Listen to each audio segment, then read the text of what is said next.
সত্য ধর্ম এই শব্দটা আমরা পূর্ববর্তী অধিবেশনে দেখেছি।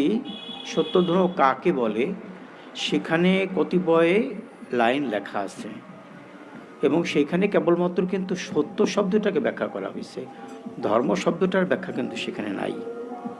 যে ধর্ম সত্য এরকম দিয়ে বলা আছে না, কিন্তু ধর্ম কাকে বলে সেটাও কালে ব্যাখ্যা। তাহলে সত্য ধর্ম বুঝতে গেলে আমার দুইটা জিনিসই জানতে হবে, একদিকে সত্য আর একটা ধর্ম। গুরুদেব বলছেন যে ধর্মের তো কোনো নাম নাই, ধর্মের কোনো বিশেষ নাম নাই, ধর্ম ধর্মই।